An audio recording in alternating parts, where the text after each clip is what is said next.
Hey guys, Myles here at Tactical Hyve. It is Thursday, so it's another live fire session, and we're going to continue our discussion about having a passive stance. So if you want to understand some live fire exercises that will help you develop a passive stance, stay tuned.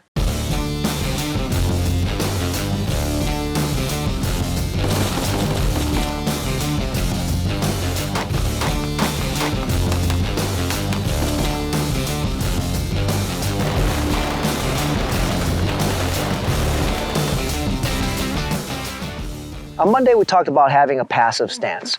What I meant by that was you don't want to put a lot of tension in your stance and put a lot of effort in terms of trying to battle recoil. Right? You literally just want to find your good balance point, your ideal balance point, your ideal forward center of gravity, and just stay right there, relax, and let the recoil happen, and then you want to come right back to your starting position, rather than when you feel the recoil trying to fight it, right? And there's two different schools of thought. I'm not going to say one is right or wrong, because there are shooters who use both schools of thought and do very well, but the vast majority of shooters out there, the top shooters, are going to be passive. So we discussed a partner exercise to do that, where you have a partner pretending to be recoil, hitting your hands, and you want to be basically stationary. They're going to try to fake you out. Now with live fire, what we're going to be doing is the same exercise, but this time we are going to be using dummy rounds. This is going to be extremely important. You are going to jam your magazine with regular rounds, live rounds, and dummy rounds. And you don't want the dummy round to be the last round of the magazine or the first round of the magazine. And you can have a friend do all the jamming for you, okay, so they can put the dummy rounds, mix it in with live rounds.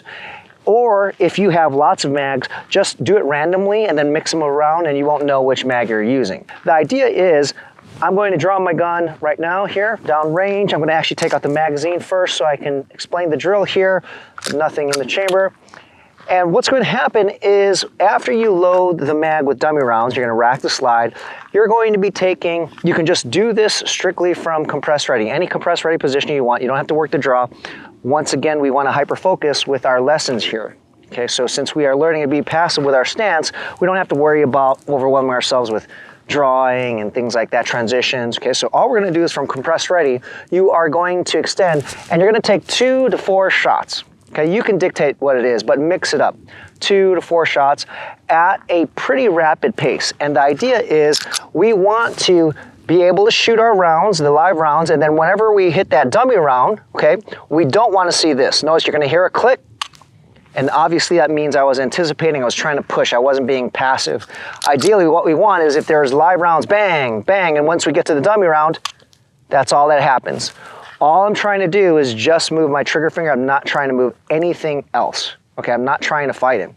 And the dummy rounds are not going to fix this. Meaning, when you use dummy rounds, a lot of people are like, okay, how do you fix anticipation? Dummy rounds are more of a test. They kind of remind you that you should just be moving your trigger finger and not be pushing into the gun.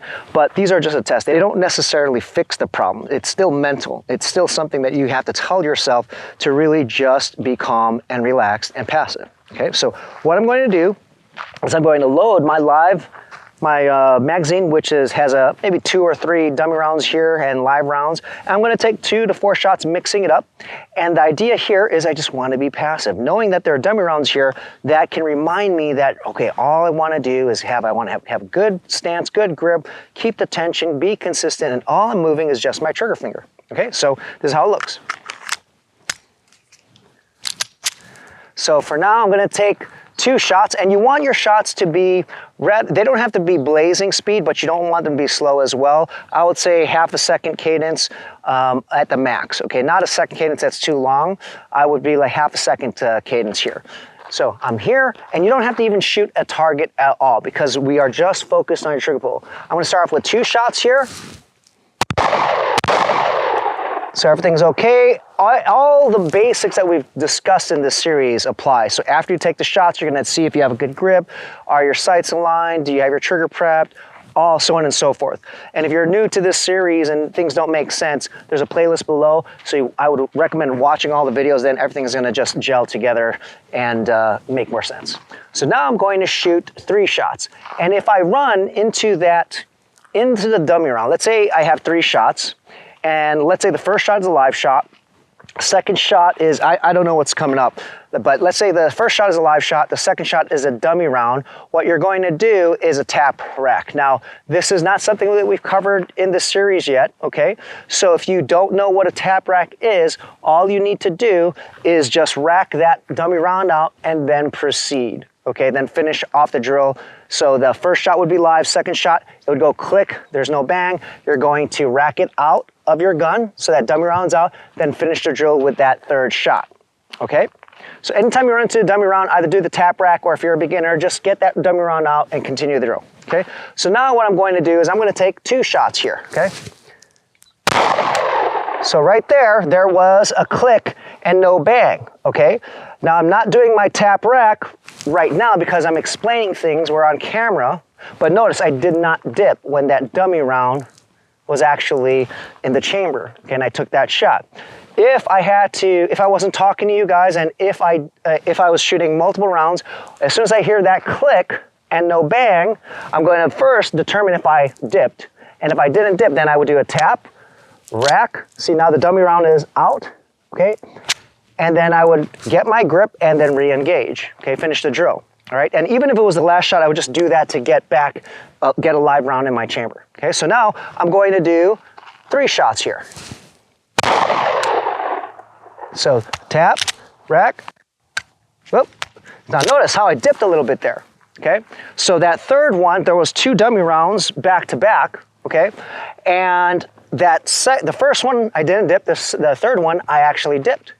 Okay, and that's also a bad thing. That actually tells me something, because I expected, usually you'll hardly ever load 2 dummy rounds together. I loaded 2 dummy rounds, so after the first dummy round, I was thinking, I'm safe. There's not going to be a live round. But notice there was a dummy round, and I dipped a little bit. Okay, so the purpose of this drill is to hold yourself to a higher standard. So dipping just a very little, okay, for some is acceptable, but if we're hyper focusing on this right now, we want no dip at all. So if you watch the video again, that first dummy round, there was no dip at all. Second one, there was a little bit of a dip, but for me, I need to correct that, okay? So that was 3 shots. Now I'm going to do the same thing and do 2 shots, and I may have loaded through, so that was 3 dummy rounds. I may have a 4th dummy round, we'll see. I'm going to do 2 shots now here. So everything's fine there. I reset and prep, all of my basics, finger off the trigger, and I'm back. I'm just going to finish this magazine off, okay? So now I'm going to do, let's just do 3 rounds here. Okay, so I'm already out. So clearly I only loaded 3 dummy rounds, but you get the idea here. You want to just focus on a nice trigger squeeze and move nothing else. So today's live fire session is really simple, but you do need some dummy rounds. This is going to really help remind you to just be passive with your stance. Don't give added inputs, just squeeze that trigger and let the gun do what it's going to do. And trust your stance to return your gun to its starting position. If you followed what we did on the previous videos, trying to find that balance point, it'll happen automatically, so you don't have to drive back to that position.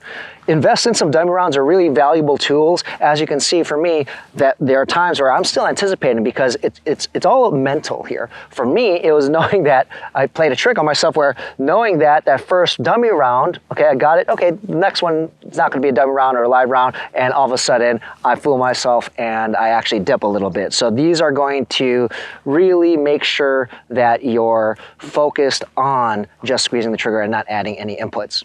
I hope you liked today's live fire session on using dummy rounds to help validate if you have a passive stance. Let me know what you guys think in the comments below, and as always, if you like the video, give us a thumbs up and don't forget to subscribe. See you guys next week.